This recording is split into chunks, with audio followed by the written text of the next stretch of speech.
தமிழ்நாடு நிதிநிலை அறிக்கை 2025-2026 எல்லாருக்கும் எல்லாம்.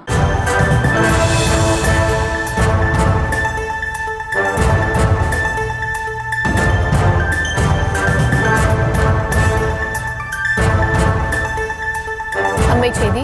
ராசிபுரம் அருகே முதல்வர் பிறந்த நாளை முன்னிட்டு நடைபெற்ற ஜல்லிக்கட்டு போட்டியில் பந்தல் சரிந்து விழுந்து விபத்து ஏற்பட்டிருக்கிறது.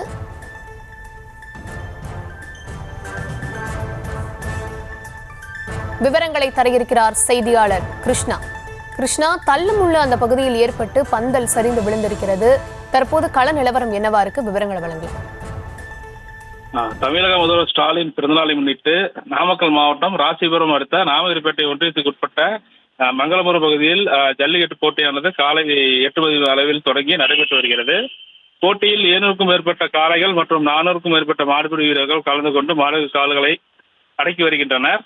இந்த நிலையில் போட்டியில் பதிவு செய்த மாடுகளை அனுமதிக்கப்படும் நிலையில் மாடுகள் நுழைவாயிலில் 100க்கும் மேற்பட்ட காளை உரிமையாளர்கள் முறையான அனுமதி பெறாமல் தங்கள் உள்ளூர் மாடு என கூறி காவல்துறையினர் வாக்குவாதத்தில் ஈடுபட்டனர்.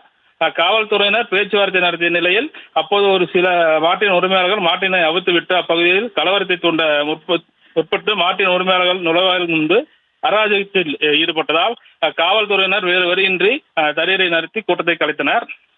ஒரே நேரத்தில் மாடுகள் மற்றும் உரிமையாளர்கள் ஒன்று கூடியதால் காவல்துறையினர் வாக்குவாதத்தில் ஈடுபட்டு தள்ளுமுள்ளு ஏற்பட்டதால் அங்கு அமைக்கப்பட்டிருந்த பந்தல் சரிந்து விழுந்தது.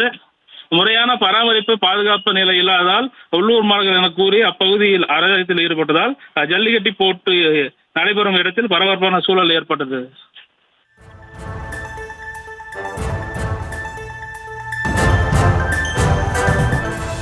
விவரங்களுக்கு நன்றி கிருஷ்ணா. தமிழ்நாடு நிதிநிலை அறிக்கை 2025-2026 எல்லாருக்கும் எல்லாம்.